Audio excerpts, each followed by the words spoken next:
أعوذ بالله من الشيطان الرجيم بسم الله الرحمن الرحيم ولو يؤاخذ الله الناس بظلمهم ما ترك عليها من دابة ولكن يؤخرهم إلى أجل مسمى فإذا جاء أجلهم لا يستأخرون ساعة ولا يستقدمون صدق الله مولانا العظيم وصدق رسوله النبي الكريم اللهم صل على محمد النبي الأمي وعلى آله وصحبه وسلم تسلیما۔ محترم سامعین ذی وقار، آپ کے سامنے قرآن مجید فرقان حمید میں سے سورہ نحل کے رکوع نمبر 8 کی پہلی آیت مبارکہ کی تلاوت کرنے کی سعادت حاصل کی ہے۔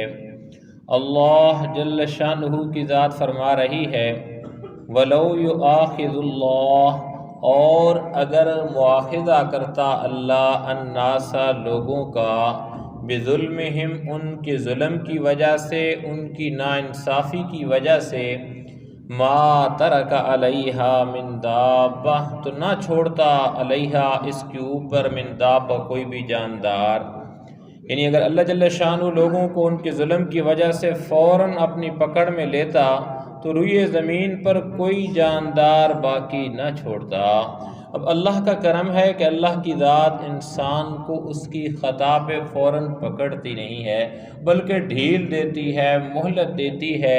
جیسا کہ آتا ہے کہ اللہ جل شانہ نے جو دونوں فرشتے مقرر کر رکھے ہیں، لکھنے والے ہیں، بندہ نیکی کرتا ہے، نیکی کا ارادہ کرتا ہے تو اس کے لیے لکھ دیا جاتا ہے کہ میرا بندہ یہ کام کرنا چاہتا ہے، ایک نیکی اس کے لیے لکھ دی جاتی ہے۔ جب کر گزرتا ہے تو 10 گنا، بلکہ جتنا اخلاص ہوگا اتنا اللہ کی ذات بڑھا کے اس کا ثواب لکھ دیتی ہے۔ من جاء بالحسنۃ فلہ عشر امثالھا۔ لیکن اگر کوئی گناہ کا کام کرتا ہے تو پہلے تو اللہ نے فرشتوں کو کہا ہوا ہے کہ ممکن ہے میرا بندہ یہ توبہ کر لے، معافی مانگ لے، لہذا اس کو ابھی نہیں، فوراً نہیں لکھنا۔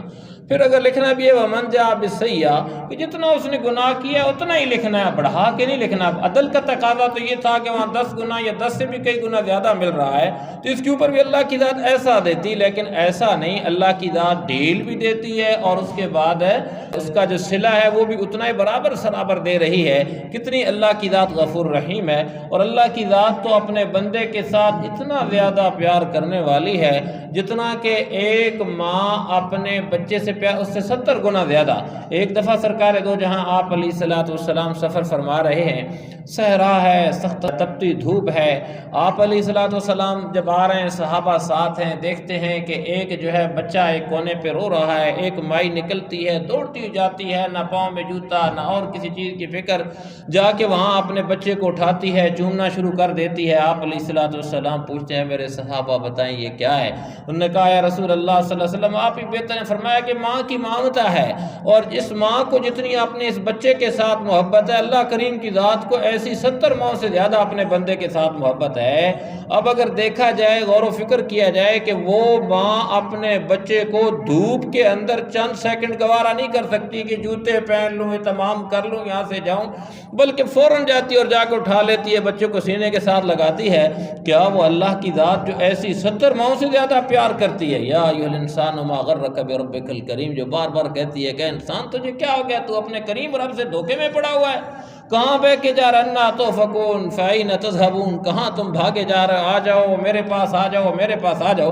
تو بہرحال بات یہ ہے کہ اللہ فرما رہے ہیں کہ وَلَوْ يُؤَاخِذُ اللَّهُ النَّاسَ بِظُلْمِهِمْ مَا تَرَكَ عَلَيْهَا مِن دَابَّةٍ، اگر اللہ پکڑنے پہ آتے، ہم دیکھیں اپنے گریبانوں کے اندر جھانکیں کہ میری زندگی کا صبح سے لے کر ابھی تک کتنی میں نے اللہ کی فرما برداری کے اندر یہ لمحے گزارے اور کتنے اللہ کی نافرمانی کے اندر گزارے ہیں۔ صبح سے ابھی تک میں نے کتنی اللہ کی فرما برداری کی اور کتنی اللہ کی نافرمانی کی، کتنی اللہ کی نعمتوں کو استعمال کیا، کتنا ان کا شکر ادا کیا، تو فوراً پتہ چل جائے گا کہ اگر اللہ کی ذات۔ اور وہ واقعہ بھی یاد رکھیں کہ پہلے 1-2 دفعہ عرض کر چکا ہوں کہ وہ ایک بندہ جس نے بڑی اپنی زندگی گزاری، 3 ساڑھے 300 سال گزار چکا، کہنے لگا کہ اب جا کے اللہ کی عبادت کرتا کرتا ہوں. اللہ نے مال بھی دیا، ساری چیزیں دی.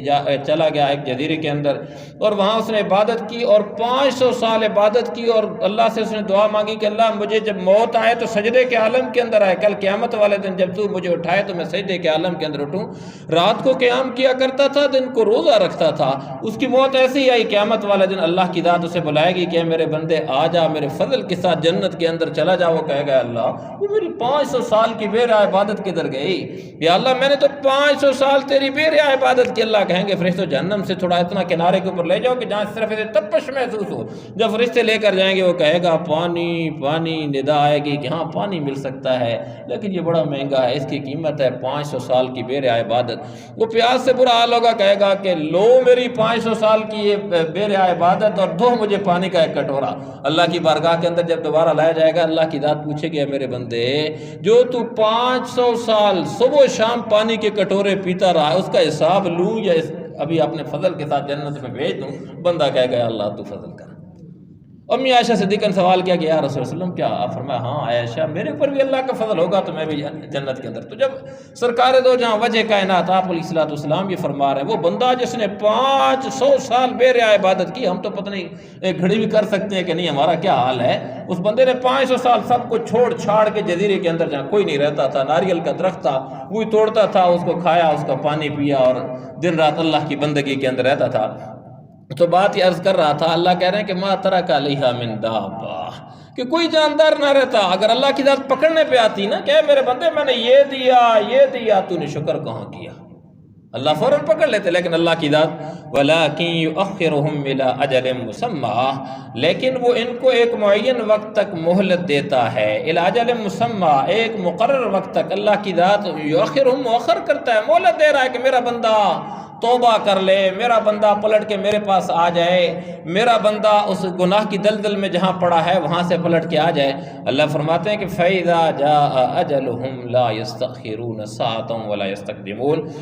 پھر جب ان کا وہ وقت معین آ جائے گا تو وہ گھڑی پھر بھی اس سے آگے پیچھے نہیں ہو سکیں، ایک گھڑی بھی آگے پیچھے نہیں ہو سکیں گے. لا یستاخرون، نہیں مؤخر کیا جائے گا، ساعہ ایک گھڑی، ولا یستقدمون، نہ آگے نہ پیچھے.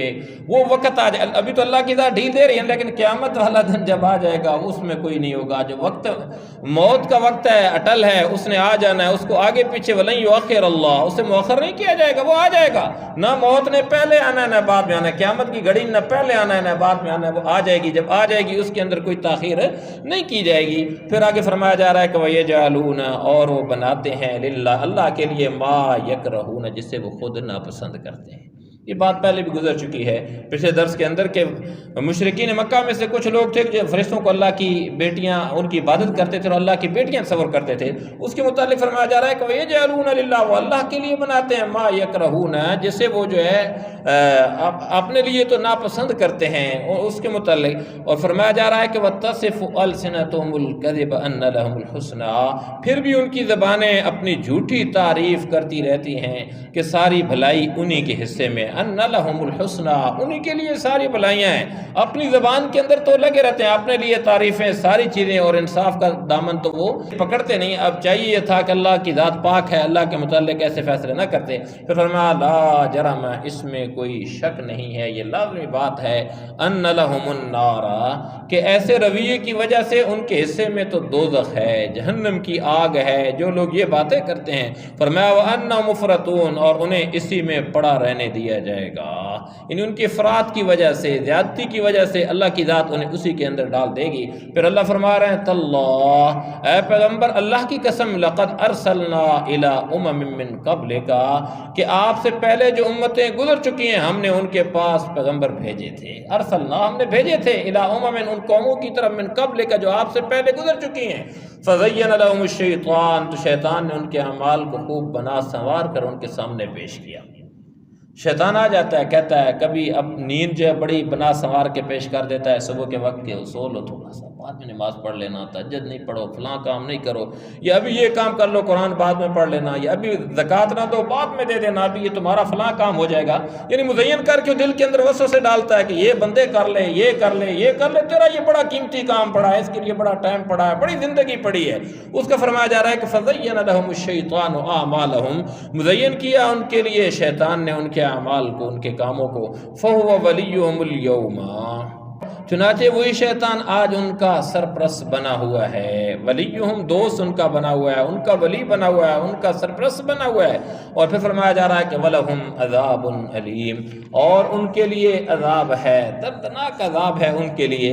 یہ جن لوگوں نے یہ عادات اختیار کی، شیطان کی مانی، شیطان کی مان کے چلے، ان کے لیے انہی کا وہ سرپرست، جو گویا وہ شیطان کو اپنا سرپرست بنا لیتے ہیں، فرمایا کہ ان کے لیے دردناک عذاب ہے۔ اور پھر فرمایا جا رہا ہے کہ وَمَا أَنزَلْنَا عَلَيْكَ الْكِتَابَ، اور ہم نے جو نازل کی ہے آپ کے اوپر کتاب، إِلَّا لِتُبَيِّنَ، یعنی اس کتاب کو ہم نے نازل نہیں کیا سوائے اس کے کہ آپ اس کو واضح کر دیں ان لوگوں کے لیے کہ جس کے اندر وہ اختلاف کرتے ہیں، الَّذِي اخْتَلَفُوا فِيهِ، کہ جس کے اندر وہ اختلاف کر رہے ہیں، یعنی ہم نے آپ پر یہ کتاب اس لیے اتاری ہے تاکہ آپ ان کے سامنے وہ باتیں کھول کھول کر بیان کر دیں جن میں انہوں نے مختلف راستے اپنائے ہوئے ہیں، جس میں یعنی کہ وہ ایک بات کو نہیں مان رہے، کبھی دل کی مان رہے ہیں، کبھی کس کی مان رہے ہیں۔ فرمایا جا رہا ہے کتاب اس لیے بھیجی کہ تاکہ سارے اس بات کے اوپر اکٹھے ہو جائیں اس کے متعلق۔ اور پھر فرمایا کہ وَهُدًى وَرَحْمَةً، اور یہ ہدایت ہے، ورحمہ اور رحمت ہے، لِقَوْمٍ، ایسے لوگوں کے لیے، یؤمنون، جو یقین کرنے والے ہیں۔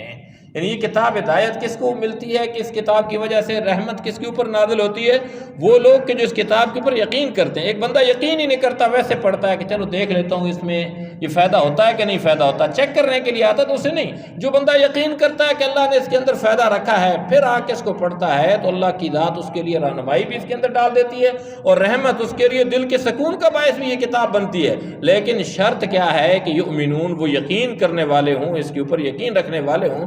اور یقین جیسا کہ کہا کرتا ہوں کہ یہ اس کو کہا جاتا ہے کہ جیسے مجھے اور آپ کو یقین ہے کہ آگ جلاتی ہے، آگ کے اندر ہم ہاتھ نہیں ڈالتے ہیں۔ یقین ہے کہ جو بندہ تیرنا نہیں جانتا، پانی کے اندر جاؤں گا تو گر جاؤں گا، اس لیے وہ چھلانگ نہیں لگاتا۔ اس سے کئی گنا اعلیٰ ہمیں یقین ہونا چاہیے کہ اللہ کی بات مانیں گے تو اس کے اندر خیر ہے، اللہ کی نہیں مانیں گے تو اس کے اندر ناکامی ہے۔ تو بہرحال فرمایا جا رہا ہے وَاللَّهُ أَنزَلَ مِنَ السَّمَاءِ، اور اللہ نے آسمان سے پانی برسایا، من السماء ماء، پانی برسایا، فَأَحْيَا بِالْأَرْضَ بَعْدَ مَوْتِهَا، اور زمین کے مردہ ہو جانے کے بعد کہ اس میں جان ڈال دی، یعنی فَأَحْيَا، زندہ کرتا بھی اس کے ساتھ، الارض، زمین کو، بعد موت، اس کے ویران ہو جانے کے بعد۔ یعنی اللہ کی ذات ہے کہ جو آسمان سے پانی کو نازل فرماتی ہے اور اس سے کیا کرتی ہے کہ مردہ زمین کو، جو مردہ ہو چکی ہے، اس کے اندر اللہ کی ذات جان ڈال دیتی ہے۔ فرمایا إِنَّ فِي ذَلِكَ لَآيَةً، یقیناً اس میں ان لوگوں کے لیے نشانی ہے، لقوم، ایسے لوگوں کے لیے، یسمعون، جو بات سنتے ہیں۔ پہلے سنیں گے توجہ کے ساتھ تو پھر بعد میں اس کا، جو سنتے ہی نہیں ہے تو انہیں نہیں، تو جو سنتے ہیں ان کے لیے یہ فائدہ ہے کہ کس طریقے سے اللہ کی ذات پانی برساتی ہے۔ پھر اسی طریقے سے جو بندہ آسمان سے جو ہدایت آئی ہے، قرآن مجید فرقان حمید کے ساتھ اپنا تعلق قائم کرتا ہے، وہ بھی پانی بھی ہے کہ وہ مختلف جگہوں پہ برستا ہے، کہیں فائدہ دیتا ہے، کہیں کچھ بھی نہیں، کہیں وہ بہہ کے ادھر ادھر چلا جاتا ہے۔ اس طریقے سے اس کتاب کی ہے، اس وحی کی بھی بات ہے کہ جو لوگ اس کو لیتے ہیں، اس کو سمجھتے ہیں، اس کو اپنے دل کے اندر لے کے آتے ہیں، ان کے لیے اس کے اندر ہدایت بھی ہے، رحمت بھی ہے۔ اس کے متعلق فرمایا جا رہا ہے کہ جس طرح اس سے فائدہ ہر جگہ یا ہر چیز کے اندر نہیں ہوتا ہے، اسی طریقے سے اس کتاب سے بھی نہیں ہوتا، وہی فائدہ اٹھاتے ہیں کہ جو اس کے ساتھ اپنا تعلق قائم کرتے ہیں۔ اللہ کریم کی ذات ہم سب کو صحیح معنوں کے اندر صحیح طریقے سے اپنی اس پیاری کتاب کو پڑھنے، سمجھنے اور اس پر عمل کرنے کی توفیق سے نوازیں۔ وما علینا الا البلاغ۔ آمین۔ الحمد للہ رب العالمین والعاقبۃ للمتقین، والصلاة والسلام علی سید الانبیاء والمرسلین۔ یا الہ العالمین، ہم سب کا بیٹھنا قبول و منظور فرما۔ یا اللہ جو کچھ پڑھا سنا گیا، اللہ سب کو ہم سب کے حق کے اندر خیر و برکت کا ذریعہ بنا دے۔ یا اللہ اس بابرکت محفل کی وجہ سے ہم سب کے اوپر، ہم سب کے گھر بار، مال اولاد، تمام نعمتوں کے اندر خیر و برکت ڈال دے۔ یا اللہ ہم سب کو اپنے نیک، فرما بردار اور شکر گزار بندوں کی صف کے اندر شامل فرما دے۔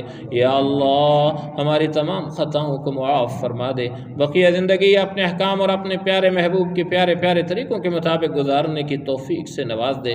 یا الہ العالمین ہمارے تمام مسلمان مرحومین کی مغفرت فرما دے۔ یا اللہ ہم سب کو ہر قسم کی چھوٹی بڑی ظاہری پوشیدہ یا اللہ جسمانی روحانی تمام بیماریوں سے شفائے کاملہ عاجلہ مستمرہ نصیب فرما دے۔ یا الہ العالمین ہم سب کے ہر قسم کے تمام مسائل کو حل فرما دے، ہماری تمام مشکلات کو آسانیوں کے اندر تبدیل فرما دے۔ یا اللہ ہماری پوری زندگی کے اندر خیر و برکت ڈال دے، عافیت والا معاملہ نازل فرما دے۔ یا اللہ ہم سب کے دلوں کے اندر جو نیک و جائز تمنائیں مرادیں حاجتیں ہیں، یا اللہ ان کو تو اپنے غیب کے خزانوں سے پورا فرما دے۔ یا الہ العالمین ہم سب کو دونوں جہانوں کی کامیابی نصیب فرما دے۔ یا اللہ اپنی رضا کا پروانہ نصیب فرما دے۔ یا الہ العالمین ہم سب کو ہر قسم کی آفات و بلیات اور جتنی اچانک وقوع پذیر ہونے والے حادثات ان سب سے ہم سب کی پوری امت مسلمہ کی حفاظت فرما لے۔ یا اللہ ہمارے اس پیارے ملک پاکستان کو تا قیامت سلامت رکھنا۔ یا اللہ اس کی نظریاتی اور جغرافیائی سرحدوں کی حفاظت فرما۔ یا اللہ جو بھی اس ملک پاکستان کے اندرونی طور پہ بیرونی طور پہ جتنے بھی دشمن ہیں جو چاہتے ہیں کہ اس کو یا اللہ نقصان پہنچائیں، یا اللہ ان کے ارادوں کو خاک میں ملا کے یا اللہ اس کو تا قیامت تو سلامت رکھ۔ یا الہ العالمین ہم سب کو ایمان سے تندرستی کے عالم کے اندر بار بار حرمین شریفین کی حاضری کا شرف نصیب فرما۔ یا اللہ ہمیں زندہ رکھ تو دین اسلام کے اوپر موت نصیب فرمانا تو ایمان کے عالم کے اندر۔ اللہم ربنا تقبل منا انک انت السمیع العلیم وتب علینا انک انت التواب الرحیم، وصلی اللہ تعالی علی خیر خلقہ محمد وآلہ واصحابہ اجمعین برحمتک یا